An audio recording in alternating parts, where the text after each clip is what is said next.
AI tools నేర్చుకుని passive income సంపాదించాలనుకుంటున్నారా? పూర్తి వివరాలకు సంప్రదించండి.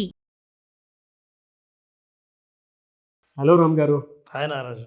ప్రతి ఒక్కరి లైఫ్ స్టైల్లో జరిగేటువంటిది ఒక ఆలోచన మనకు వస్తుందంటే ఆటోమేటిక్గా ప్యానిక్ దాంతోపాటు ప్యారలల్గా వచ్చేస్తూ ఉంటుంది.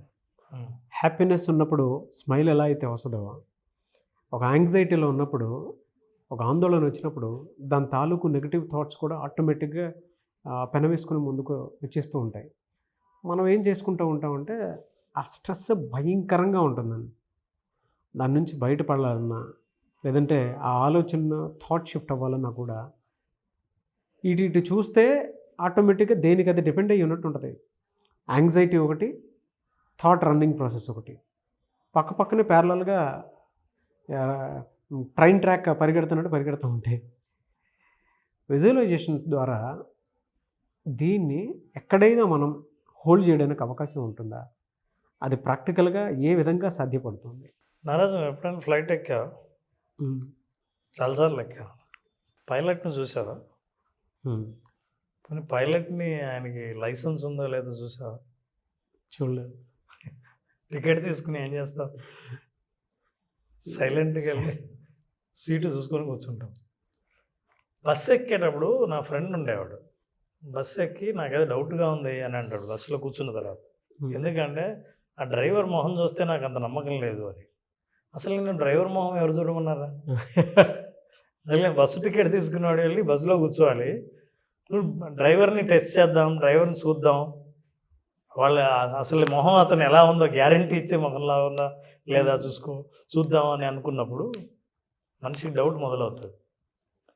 ఎప్పుడైతే నువ్వు ప్రయాణం చేద్దామని నిర్ణయించుకున్నావో నారాజు, హాయిగా ఉండేది, హాయిగా ప్రయాణంలో కూడా నిద్రపోయేది ఎవరంటే తన సీట్ ఎక్కడ ఉందో అక్కడ కూర్చొని సిస్టమ్ని, ప్రాసెస్ని, డ్రైవర్ని లేదా పైలట్ని నమ్మి వెళ్ళిపోయేవాళ్ళు హాయిగా వాళ్ళ డెస్టినేషన్ చేరతారు. అందుకే చాలాసార్లు జీవితంలో మనం అనుకున్నట్టు ప్రశాంతంగా సాధించాలంటే ఒక క్వాలిటీ చాలా అవసరం. విజువలైజేషన్లో ఇది చాలామంది పొందుతారు. ఎందుకంటే వాళ్ళకి ఆందోళన కానీ అనుమానం కానీ రెండు. ఇందాక ఒకటి అడగన్నా నువ్వు చెప్పావు నారాజు, చాలా వాల్యుబుల్ పాయింట్ ఏంటంటే హ్యాపీనెస్ అయినప్పుడు స్మైల్ ఎట్లా వస్తుందో, ఆందోళనలో ఉన్నప్పుడు నెగిటివ్ థాట్స్ వస్తాయన్నారే, ఆ నెగిటివ్ థాట్స్లో మొట్టమొదటి థాట్స్ ఏంటంటే డౌట్ అనేది ఎంత ప్రమాదకరమైందంటే చేస్తున్నంతసేపు నిన్ను నువ్వు అనుమానించడమే కాదు, ప్రాసెస్ని, ఈ ప్రపంచాన్ని, చుట్టూ ఉన్న వాటి అన్నిటినీ అనుమానిస్తూనే ఉంటాం. దానికి పెద్ద పరిష్కారం ఏంటంటే ఒక ఆర్ట్ నేర్చుకోవాలి, ఒక పవర్ మనిషికి ఉండాలి. అదేదో కాదు, you need to understand this master of surrendering. దేనికి సరెండర్ అవ్వాలి సార్? సరెండరింగ్ అనేది చాలామందికి తెలియదు. శరణుజొచ్చడం అంటారు. అంటే మనల్ని మనం కంప్లీట్గా సరెండర్ అవ్వడం ఎప్పుడైతే చేస్తామో, ఎప్పుడైతే లొంగిపోతామో, ఎప్పుడైతే నమ్ముతామో సరెండర్ అయినట్టే లెక్క. ఎప్పుడు సరెండర్? తల్లి ముందు పోతూ ఉంటే ఏ రోడ్డు మీద పోతుందని తెలియకుండా తల్లిని ఫాలో అయ్యే చిన్నపిల్లవాడు ఎట్లుంటాడో సరెండర్ అయినట్లు అర్థం. దేవుణ్ణి నమ్మేవాడు లేదా ఈ విశ్వాన్ని నమ్మేవాడు ఏదైనా సరే నన్ను ఎలా చేరుస్తాడు, ఎప్పుడు చేరుస్తాడు, ఏమి ఇస్తాడని ఆలోచించకుండా భక్తితో పూజించడం ఒక్కటే తెలిసిన వాడు ఎవరన్నా ఉంటే ఆ భక్తుడిని సరెండర్ అయిన భక్తుడు అని అంటారు. శరణుజొచ్చిన వాడికి ఎట్లాంటి పరిస్థితులు అయినా సరే కోరింది ఇవ్వటానికి భగవంతుడు రెడీగా ఉంటాడని మన పురాణాలు చెప్తాయి. ఎందుకంటే సరెండరింగ్ అంటే చాలామంది అనుకుంటారు గివింగ్ అప్ అని, వదిలేద్దామని. సరెండరింగ్కి వదిలేయటానికి చాలా డిఫరెన్స్ ఉంది. వదిలేయటం కాదు, వస్తుందని నమ్మటం సరెండరింగ్. శరణుజొచ్చినప్పుడు, ఇప్పుడు గజేంద్ర మోక్షంలో ప్రమాదంలో ఉన్నప్పుడు ఏనుగు కాలుని ముసలి గట్టిగా పట్టుకుంటే అహంకారంతో ఉన్న ఏనుగు కొన్ని సంవత్సరాలు యుద్ధం చేసిందంట. కానీ 10,000 సంవత్సరాలు యుద్ధం చేస్తే కూడా అది వదిలించుకోలేకపోయింది. ఆ మకరం ముసలి ఏదైతే ఉంది గట్టి పట్టింది. ఎప్పుడైతే గజేంద్రుడు శరణుజొచ్చాడో, సరెండర్ అయ్యాడో, భగవంతుని ప్రార్థించాడో, వెంటనే ఆయన లేచి అసలు అన్నీ మర్చిపోయి బయటకు వచ్చి శరణ్ని కాపాడడానికి వచ్చాడు. అంటే ఎప్పుడైతే నువ్వు శరణు చొచ్చుతావో నువ్వు కోరిన కోరిక తీరుతుంది. దాని అర్థం వదిలేయడం కాదు. మనిషికి ఎప్పుడైతే అహంకారం ఉంటుందో శరణు వేడడు, సరెండర్ అవ్వడు. సరెండర్ ఎప్పుడు అవ్వడో నీ అటాచ్మెంట్ గట్టిగా ఉంటుంది. అసలు ఏంటి సరెండర్ అవ్వడం అంటే letting go of your attachment to the outcome. ఇదే రావాలి, నాకు ఇది ఎలాగైనా సాధించాలి అన్న గట్టి అటాచ్మెంట్ ఏదైతే ఉంటుందో అటాచ్మెంట్ని వదిలేయాలి. ఇది చాలా క్రిటికల్ ఫిలసాఫికల్ థాట్. అర్థం చేసుకోవాలంటే ఏంటంటే నువ్వు ఎంత అటాచ్మెంట్ పెరుగుతుందో నీకు అంత ఆందోళన పెరుగుతుంది. అవుట్కమ్ మీద నమ్మకం మాత్రం ఉండి నా ప్రాసెస్ మాత్రం నేను ప్రాక్టీస్ చేస్తూ ఉంటే నేను అనుకున్నది నేను సాధిస్తా అన్న నమ్మకం పెరుగుతుంది. చాలామందికి అనుమానం పెరిగేది ఎప్పుడంటే నా అటాచ్మెంట్, నేను అటాచ్ అయింది నాకు దొరుకుతుందా లేదా దాని ఫలితం అన్నది వదిలేస్తే. అందుకే గట్టిగా మనకు చెప్పేది భగవద్గీతలో కూడా, ఫలితాన్ని నువ్వు వదిలే, ఖచ్చితంగా నువ్వు చేయాల్సింది చెయ్యి, చేయవలసిన పని చెయ్యి, ప్రాసెస్ ఫాలోగా, విజువలైజేషన్ చెయ్యి, అఫర్మేషన్స్ చెయ్యి, చెప్పింది చెప్పినట్లు ప్రాక్టీస్ చెయ్యి. బికాస్ ఫలితం ఎండింగ్లో ఉంది, భవిష్యత్తులో ఉంది, నీ ప్రాక్టీస్ వర్తమానంలో ఉంది, ప్రజెంట్లో ఉంది. Practice it. కానీ ఎప్పుడైతే నువ్వు అటాచ్మెంట్ నీకు అవుట్కమ్ మీద ఉంటుందో నీ దృష్టి అంతా భవిష్యత్తులో ఉంటుంది, ప్రజెంట్ మీద ప్రాక్టీస్ పోతుంది. You believe in practice, focus on practice, definitely you will reach to the outcome అనేదే భగవద్గీత చెప్తుంది.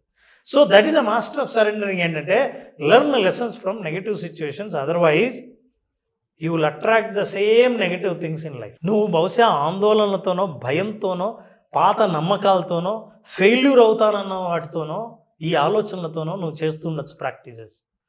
అవే ఫలితాలు వేస్తుంటాయి. నువ్వు దాని నుంచి పాఠాలు నేర్చుకోకపోతే, నువ్వు సరెండర్ ఎప్పుడైనా అవ్వకపోతే ఫలితాలు సాధించవు.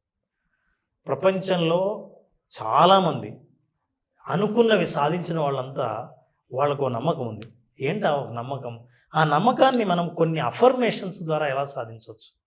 ఈ నమ్మకాలు చూస్తే మనకి ఎంత డీప్ సైకాలజీ ఉందో, విజువలైజేషన్ ఎందుకు పనిచేస్తుందో తెలుస్తుంది. 3 powerful statements for the surrender. If you want really surrender, ఈ స్టేట్మెంట్స్లో ఎంత అర్థం ఉందో, మనిషి మానసికమైన స్థితి ఎట్లా మారిపోతుందో మనకు తెలుస్తుంది. For example, let us see the first statement, powerful statement. Look at this. I trust this universe has planned for me. First నేను ఏమనుకుంటున్నా అంటే, ఈ విశ్వానికి నాకు సంబంధించిన ప్రత్యేకమైన ప్లాన్ ఉంటుంది.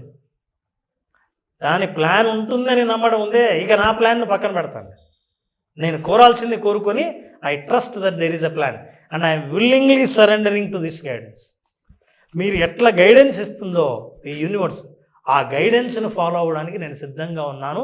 ఇష్టపూర్వకంగా నేను శరణు వచ్చి సరెండర్ అవుతున్నాను. This is what is affirmations. నా ఇష్టానికి నేను సరెండర్ అవుతున్నానంటే, so this is how it is when you are really surrendering to the universe. ఈ సరెండర్ అయినప్పుడు మీకు వచ్చే ఫలితాలు అద్భుతంగా ఉంటాయని చాలామంది ఫలితాలు పొందినవాడు, సరే I trusted, I believed, what ever I believed, I got it. కానీ ఎప్పుడైతే నువ్వు ట్రస్ట్ చేయవో, సరెండర్ అవ్వవో, మధ్యలో బస్సు పోతుంటే డ్రైవర్ దగ్గరికి వెళ్ళి ఓకే కదా అని తర్వాత ఫ్లైట్లో అయితే వాళ్ళు పర్మిషన్ అడుగుతాను, నేను ఒకసారి పైలట్తో మాట్లాడాలి. మీకు ఎక్కడా దొరకదు. ఎందుకంటే ఈ సిస్టమ్స్ ఉన్నవే ఎవరు సరెండర్ అయ్యారో వాళ్ళు రావడానికే. చాలామంది ఫ్లైట్ ఎక్కడంతే భయపడే వాళ్ళు ఉంటారు చూసారా, వాళ్ళకి ఫోబియాస్ ఉంటాయి. వీళ్ళందరూ సరెండర్ కాకపోవడం వల్ల వచ్చే ఫోబియాలే. ఈ ఫోబియా ఎక్కడి నుంచి అంటే జరుగుతుందేమో లేదా జరగదేమో అని అనుకున్నవే ఫోబియాలు. ఇట్లాంటి ఫోబియా నుంచి బయటపడాలంటే సరెండరింగ్ అఫర్మేషన్స్.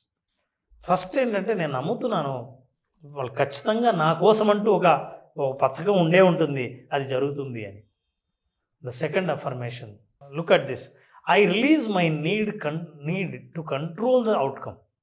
నేను ఎలాగైనా సరే అవుట్కమ్ని కంట్రోల్ చేయాలన్న నీడ్ని నేను వదిలేస్తున్నాను.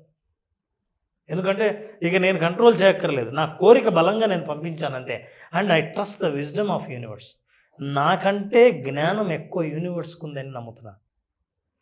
నేను ఎప్పుడైతే నాకంటే యూనివర్స్కి జ్ఞానం ఎక్కువ ఉందని నమ్ముతానో దాని అర్థం నేను యూనివర్స్ని ఎక్కువ నమ్మాను. నాకే చాలా తెలివి ఉంది, నేను కంట్రోల్ చేయాలి, నాకేం కావాలో నాకు తెలుసు, ఇంకా రాలేదంటే ఎందుకు రాలేదు అనే డౌట్తో ఉన్న వాళ్ళకి సరెండర్ కాలేదు. their belief system will be completely negative. Always doubts, they start with the doubts. వాళ్ళకి ఎమోషనల్ ఎక్సైట్మెంట్ ఉంటుంది తప్ప ప్రాసెస్ మీద ఓనర్షిప్ ఉండదు. This is what is the second affirmation. And look at this third powerful affirmation. I let go the attachments to people, things and situations. మనుషుల పట్ల, వస్తువుల పట్ల, పరిస్థితుల పట్ల ఇలా ఉండాలని కంట్రోల్ని నేను పూర్తిగా వదిలేస్తున్నాను. And that's not serve my good. నాకు ఏదైతే మంచి చెయ్యదో ఆ పరిస్థితుల్ని, ఆ వ్యక్తుల్ని, ఆ ఫలితాలని నేను అటాచ్ అవ్వాలని నేను ఏమాత్రం అనుకోవట్లేదు. నాకు ఏవైతే సరిపోవో, నాకు ఏవైతే మంచివి కావో వాటి పట్ల నాకు ఎటువంటి అటాచ్మెంట్ లేదు. నా నమ్మకాలు ఏవైతే నాకు పనిచేయవో ఆ నమ్మకాలని ఇంకా పట్టుకునే అటాచ్మెంట్ నాకు ఉండదు. ఇవి వదిలేస్తున్నాను. ఈ 3 నమ్మకాలతో మీరు మొదలు పెడితే visualisation will work for you. ఎందుకంటే your complete focus is on present, not on future. మీరు ఎప్పుడైతే ప్రజెంట్ మీద ఉంటారో your practices are very sincerely you practice, your practices are very honest. ఇప్పుడు ఇది ఎట్లా అయితే చేస్తారో ఆటోమేటిక్గా ఆ బస్సు ఎక్కడికి చేరాలో అక్కడికి చేరుతుంది. మీరు ప్రతిసారి చెక్ చేయాల్సిన అవసరం లేకుండా మీ డెస్టినేషన్ని మీరు ఖచ్చితంగా చేరతారు. ఇది సైన్స్ చెప్పినా, భగవద్గీత చెప్పినా, అనుభవం చెప్పినా ఒకటే. No words to say sir, very practical. Anyway sir, thank you అండి, thank you so much Ram గారు. Thank you Nagesh. అయితే చాలామంది విజువలైజేషన్ క్లాస్ ఎప్పుడెప్పుడు ఉంటుందని చెప్పేసి అడుగుతున్నారు. విజువలైజేషన్ 2.0 చాలా బలంగా మీ జీవితాన్ని మార్చే విధంగా ఉంటుంది. సో మళ్ళీ క్లాస్ ఎప్పుడు ఉండే అవకాశం ఉంటుంది? నారాజు కొత్త కంటెంట్తో, కొత్త విషయంతో, కొత్త ఎక్సర్సైజ్తో విజువలైజేషన్ 2.0 మళ్ళీ మన అభిమానుల ముందుకు వచ్చింది. ఈ 2.0లో మే 25వ తేదీన స్టార్ట్ చేస్తున్నాం. మే 25. ఈ 5 రోజుల పాటు ఎంత ఇంటెన్సివ్గా ఉంటుందంటే ఎవరికైతే కోచింగ్ అన్న అనుభవం ఉంటుందో వాళ్ళకి తెలుస్తుంది. ఎందుకంటే 1 గంట జీవితంలో ఎటువంటి మార్పులను తీసుకురాగలదు, ఎంత అద్భుతంగా, ఎంత డీప్గా మనల్ని టచ్ చేస్తుంది అన్న విషయం కోచింగ్ అన్న అనుభవం ఉన్న వాళ్ళకి తెలుస్తుంది. ఆ కోచింగ్ అనుభవాన్ని తెలుసుకోవాలనుకుంటే విజువలైజేషన్ 2.0 మే 25న ప్రారంభమయ్యే ఈ ప్రోగ్రామ్కి అటెండ్ అయిన వాళ్ళకి అనుభవపూర్వకంగానే వాళ్ళు అర్థం చేసుకుంటారు వాట్ ఈస్ 2.0 అని. Fantastic sir, no doubt. మీ జీవితాన్ని మీ చేతుల్లో నుంచే అద్భుతంగా, ఆనందంగా, అది కూడా కమర్షియల్గా మార్చుకోవాలి అనుకున్నటువంటి వాళ్ళకి మాత్రం మే 25th నుంచి విజువలైజేషన్ క్లాసెస్ జరుగుతూ ఉన్నాయి. ఆసక్తి కలిగిన వారు స్క్రీన్ మీద మీకు కాంటాక్ట్ నెంబర్ కనిపిస్తుంది, దానికి మీరు కాల్ ఆర్ మెసేజ్ వాట్సాప్ చేసి వెంటనే ఎన్రోల్ చేసుకోవచ్చు. ఒకవేళ మీకు పర్సనల్ అపాయింట్మెంట్ కావాలి అనుకుంటే రామ్ గారిది, కోచింగ్ ఎవరన్నా పర్సనల్గా తీసుకోవాలి అనుకున్నటువంటి వాడు, అంటే లైఫ్ స్కిల్స్కి సంబంధించినటువంటి కోచింగ్స్. మనం జీవితంలో పరిగెడుతూ ఉంటాము సక్సెస్ కోసమని, చాలా తప్పులు జరుగుతూ ఉంటాయి. బట్ బయట నుంచి అబ్జర్వ్ చేసి చెప్పేటువంటి వాళ్ళకి తెలుస్తూ ఉంటుంది ఇక్కడ తప్పు ఉంది, ఇక్కడ తప్పు ఉంది అని. అంటే మనం తీసుకోలేకపోవచ్చు, కానీ అవే మనకి గొప్ప అవకాశంగా మారే అవకాశాలు ఉంటాయి. సో అలా మీ కెరీర్ని ఒక సరైన గాడిలోకి తీసుకెళ్ళాలి అనుకుంటే ఒక మెంటర్, గైడ్, కోచ్ తోటి, లేదు ఇంట్లో ఏదన్నా మానసిక సమస్యలు, వైఫ్ అండ్ హస్బెండ్ రిలేషన్షిప్కి సంబంధించి చిన్న చిన్న ఈగోస్ అవి క్లియర్ చేసుకోవాలి అనుకున్నటువంటి వాళ్ళు త్రూ అపాయింట్మెంట్ అయినా సరే అప్రోచ్ అవ్వాలి అనుకున్నా, లేదా విజువలైజేషన్ క్లాస్ త్రూ అయినా సరే అప్రోచ్ అవ్వాలి అనుకుంటే స్క్రీన్ మీద మీకు కాంటాక్ట్ నెంబర్ కనిపిస్తుంది, దాన్ని మీరు కాల్ ఆర్ మెసేజ్ వాట్సాప్ చేసి వెంటనే ఎన్రోల్ చేసుకోవచ్చు. ఒకవేళ మీకు కాంటాక్ట్ నెంబర్ కనెక్ట్ అవ్వట్లేదనంటే మిస్టర్ నాగ్ అఫీషియల్ 1 అని నా ఇన్స్టాగ్రామ్ ఐడి ఉంది, దానికి మీరు పర్సనల్ మెసేజ్ పెట్టినా నేను రామ్ గారి టీమ్కి ఫార్వర్డ్ చేస్తాను. ఆ విధంగా సరే మీరు అప్రోచ్ అవ్వచ్చు. అండ్ ఈ వీడియో లైక్ అండ్ షేర్ మాత్రం తప్పకుండా చేయండి. ఇలాంటి మరిన్ని వీడియోస్ కోసం మా ఛానల్ ఫాలో అవ్వండి. Thank you so much Ram గారు, and wish you all the best. Thank you Nagesh. Suman టీవీలో మీ పర్సనల్ అండ్ బిజినెస్ ప్రమోషన్స్ కోసం కింది నెంబర్కి కాంటాక్ట్ చేయండి.